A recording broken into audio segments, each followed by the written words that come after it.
The FBI kept a secret file on Michael Jackson for nearly 3 decades. 633 pages.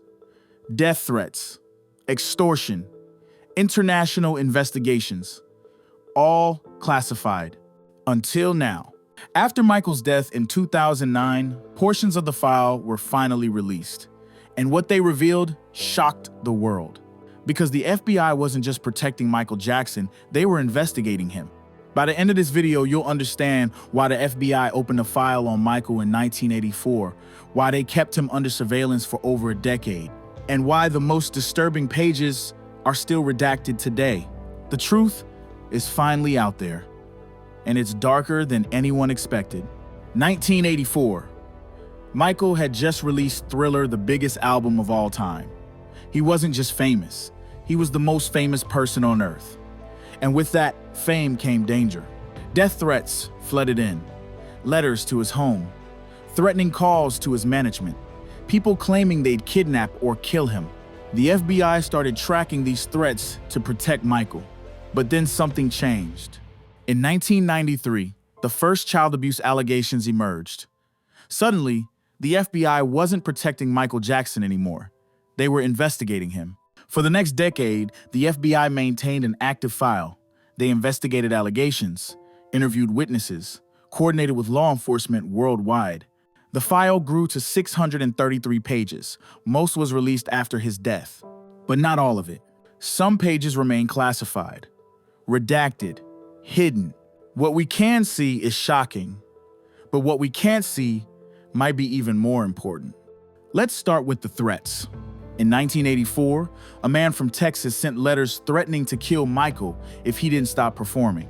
He claimed Michael's music was corrupting America's youth. The FBI tracked him down.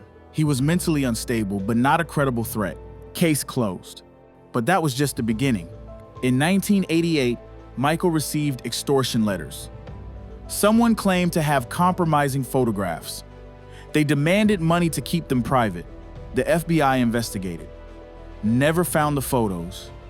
Never found the extortionists. Then in 1992, something worse happened. Michael received credible intel that someone planned to kidnap him during the Dangerous World Tour. The threat was specific. It included details about his travel schedule that weren't public. The FBI took it seriously. They coordinated with international law enforcement, increased security at concerts, monitored criminal organizations. Nothing happened. The kidnapping never occurred. But here's what's strange. The FBI file has heavily redacted sections about this threat. Entire paragraphs blacked out. What information is so sensitive is still classified 30 years later. Some researchers believe the threat was connected to organized crime, international trafficking networks that saw Michael as a lucrative target. The FBI won't confirm or deny this. The redacted pages remain redacted. 1993 changed everything. A 13-year-old boy named Jordan Chandler accused Michael of sexual abuse. Michael's reputation was destroyed overnight. The FBI got involved. Why? The FBI doesn't normally investigate child abuse, that's local jurisdiction. But the allegations involved potential interstate crimes. Michael had properties in multiple states. The alleged abuse supposedly crossed state lines. That made it federal. For a year, the FBI investigated. They interviewed witnesses, coordinated with Santa Barbara County Sheriff and LAPD, searched Neverland Ranch, analyzed evidence. Here's what the FBI file reveals. They found nothing. No physical evidence, no corroborating witnesses, no proof abuse occurred. The case settled out of court. Michael paid the Chandler family over $20 million, but he was never criminally charged because the evidence wasn't there. The FBI file makes this clear. Multiple reports note the lack of evidence, inconsistencies in statements, problems with the timeline. But here's the complication. The file also contains other allegations. Rumors, anonymous tips claiming Michael abused other children. None were substantiated. None led to charges, but they're all documented, investigated. This divides people. Michael's supporters point to the FBI file as proof of innocence. The FBI investigated for a decade and found nothing. If evidence existed, they would have found it. Critics say the file proves there was smoke. Multiple allegations, multiple investigations, no evidence doesn't mean nothing happened. Both interpretations exist from the same documents. The FBI file doesn't give clear answers. It gives questions. Hundreds of pages of questions. But the FBI wasn't just investigating allegations. They were watching Michael. In the mid-90s, the FBI received tips that Michael was involved in international money laundering. Someone the sources redacted claimed Michael was moving large sums through offshore accounts to avoid taxes, to hide assets, for illegal purposes. The FBI investigated for over 2 years. They reviewed financial records, interviewed accountants, tracked international wire transfers. They found nothing illegal. Michael had offshore accounts, like many wealthy people, but no evidence of money laundering, no tax evasion, no financial crimes. Investigation closed. But here's what's fascinating. The FBI file suggests this tip might have been planted, a false accusation to harass Michael or damage his reputation. Who would do that? The file doesn't say, but it hints at possibilities. Business rivals, disgruntled employees, people in lawsuits against Michael. Someone wanted the FBI investigating Michael's finances, and someone wanted it on record. Then there's the international angle. The file references investigations with Interpol, with UK law enforcement, Australia, Japan. Why? What were they looking for? These sections are heavily redacted. We see investigations happen. We see international agencies involved, but we can't see why.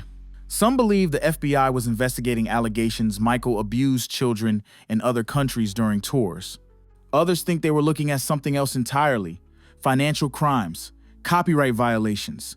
The redacted pages won't tell us. Every answer leads to another question. Every cleared section followed by blacked out paragraphs. 2005. Michael goes on trial.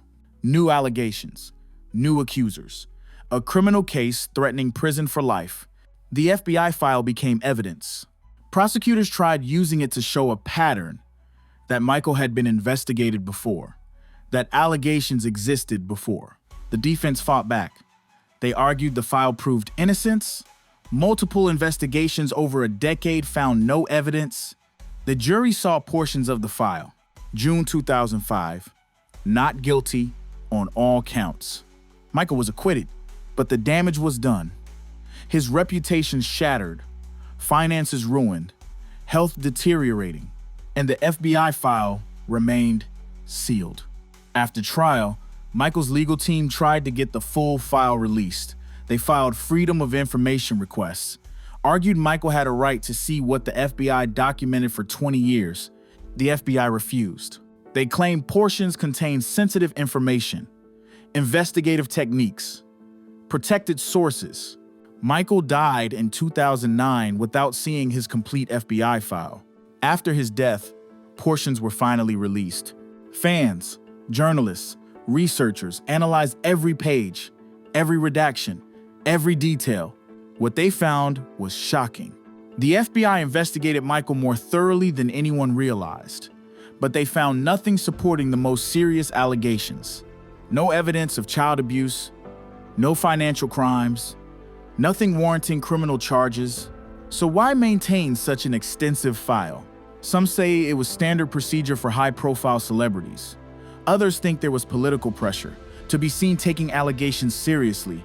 Some believe the FBI was genuinely trying to protect children, that even without evidence, they investigated every allegation thoroughly.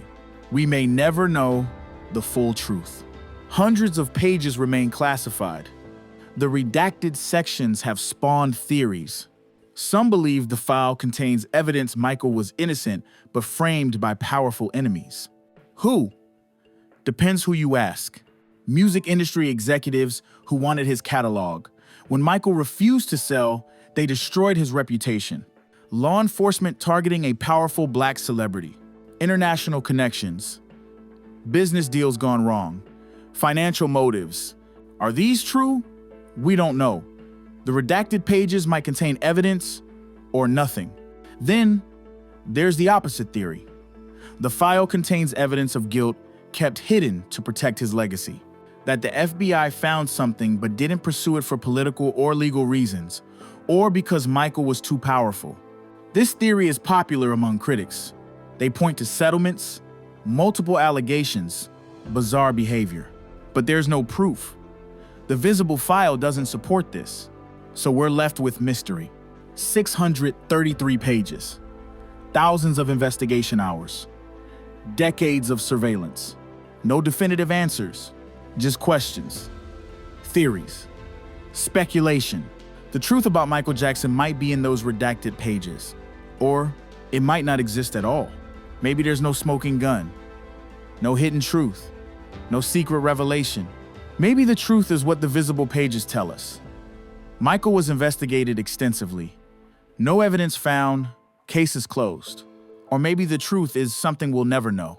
The FBI file on Michael Jackson is mostly public now. You can request it through the FBI website, read the documents, draw your own conclusions. But remember, what you're reading is incomplete, redacted, filtered. The full story remains hidden. Maybe that's fitting. Michael himself was always a mystery, a contradiction, a figure inspiring both devotion and suspicion. The FBI file reflects that. Facts without answers, evidence without conclusions. It's up to each of us to decide what we believe. If this deep dive opened your eyes to the complexity of Michael's story, subscribe to the King of Pop and hit that notification bell. We've got more untold stories coming your way. Let us know in the comments. What do you think is in those redacted pages? Stay tuned for more content. Long live the King of Pop.